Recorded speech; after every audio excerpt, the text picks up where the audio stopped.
My name is Modoni Garland. I am one of the founders of Story Moja and of the Story Moja Festival. It is a book festival, and books are something to celebrate. Because we want to make sure that we put a book in every child's hand. And we're starting in Kenya. This is where we're launching it. And we want everybody to support this. And it means contributing. It means putting your hand in your pocket and taking money out. Come on, Kenyans, we can do this. Let's stop going outside and always looking for funds from outside. Let's start supporting our own initiatives. So I've been wondering, what's going on with the Wangari Maathai petition? Can somebody please tell me what's going on? Because, Peru has a statue. And us here, we are not talking about it. We are not celebrating her. And she is a woman of major strength. We've petitioned the Nairobi City Council to rename Limuru Road Wangari Maathai Road, because it marks the road past which the Karura Forest lies, which of course is the most iconic of all the things that she did. I think that's the one particularly because I pass by there almost every day, I always, kind of salute silently to her. So we'd like to do that, but it's also part of a journey of recognizing in public the contributions that women have made in the development of Africa as a whole, but Kenya in particular. Only 6 roads, I believe, in the whole of Nairobi are named after women. And some of them are very tiny, like Catherine Dereva Road is barely 2 meters long. We've had a campaign for the last 3 years called Start a Library. Start a Library started when we discovered only 2% of Kenyan primary schools, public primary schools, have libraries, which is shocking to me. And I think it's a violation of a child's right.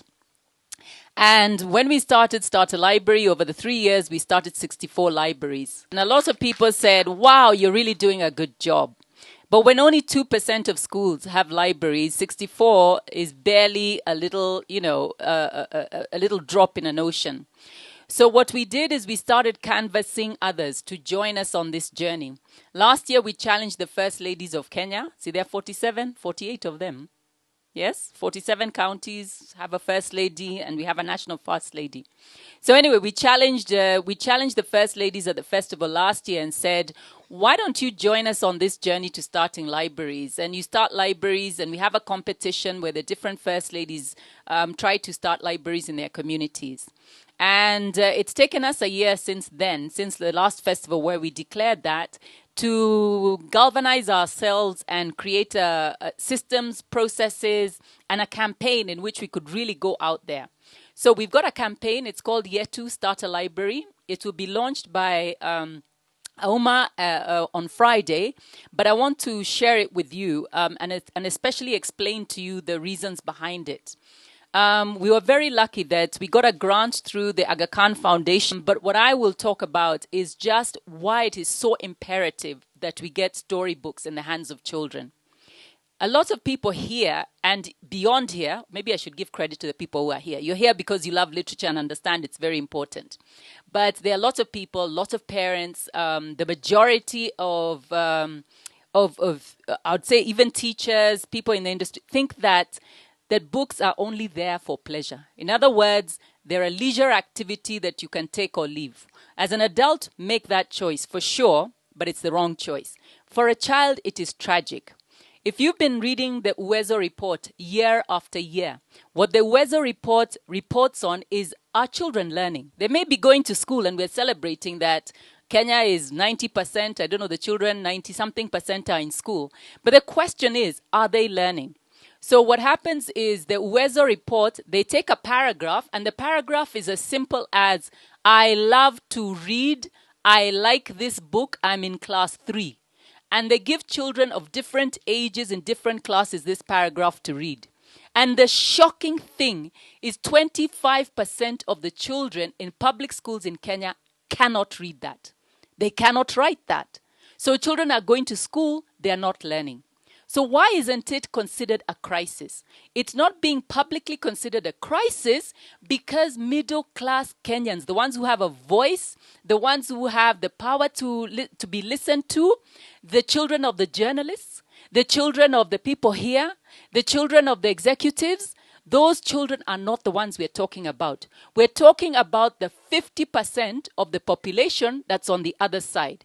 The 50% who force us to build higher and higher walls around our buildings and our houses because we're trying to protect ourselves from the insecurity they cause because of that grinding poverty that comes from not being able to read and write, therefore not being able to take care of themselves to be productive citizens. And if we don't take care of it, let me tell you, we'll have ingredients for civil war in this country. We've got a very young population. If they are not learning, what is it that gives them a stake in the country, that protects us?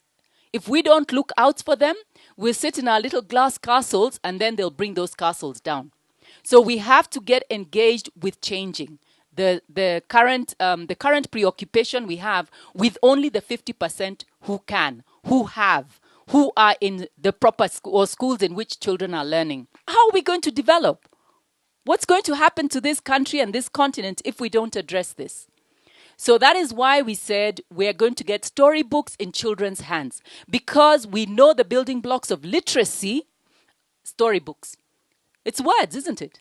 If you learn words, then how words are put together, those are sentences, and then how sentences are put together in a logical order to create paragraphs, to create narratives, and therefore children, compositions that make sense. CVs that are legible. Not that somebody's showing you a certificate here, but the CV itself, you're going, hiya, what's going on here? Yeah? Is this the same graduate? There's a lot of literature out there. I grew up with it. East African Writers Series. There's a lot of African literature.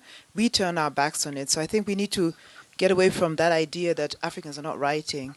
We've been writing since time immemorial, and we are also telling a lot of stories, even if it's from our grandmothers. Because part of what Story Moja does is not just the written word, it's also the oral word, it's also the word in music, accompanied by music. So there's a lot of literature. It's a broader definition of literature. So I think that one, we're very happy, we're comfortable that there's enough out there. As far as the adults are concerned, adults are reading, because I'm an adult and I'm an avid reader. I read every day. I cannot do without my book. But the trouble with us is that we're having trouble managing our reading time, looking at it from a positive note. Because a lot of people say, because we, the older generation, grew up with the reading culture. Our problem now is the younger generation, our school system that is becoming a scheduled, what is it called? The curriculum, it's got a curriculum to it now, and they're being tested on it, and it's becoming something that's becoming a chore, and that's what we're fighting against. With regards to the adults, very often what is happening is that finding the time to read and finding the time to prioritize reading, because life is hard. Kenyans, many African countries, we're challenged by the situations we're in because the infrastructure around our countries, the way our politics works, the way we are governed, the management of our governance is such that it doesn't cater towards making our social situation easier. The infrastructure we create for ourselves. So I'm busy trying to make money. I'm trying to put a roof over the heads of my kids. I'm trying to pay school fees. I'm trying to do all these things that tell me if I read, I'm wasting time, even though I want to read. So it's about changing the mindset of the adult and saying reading is part of that process. When I take time out and read and I de-stress, I am energized to do that work that will give me the money that I need. The same way we have to do with our kids. If I take time to read and learn words, and those words will hit me again and again, I will find them in the exam room. And it will give me the vocabulary and the road that I will take to success with regards to my exams. So for me, my way of seeing it is it's a change of mindset. Because all these people are here offering you the material. We have tons of it. Every time I leave the festival, I'm walking with several books with amazing stories. We have a 12-year-old who's written a fantastic book. So we are not short of stories. We're not short of creativity. We're not short of the substance. What we're short of is the courage to take it and say we own it and it's not going to be a problem. We can manage all of the other stuff as well as reading.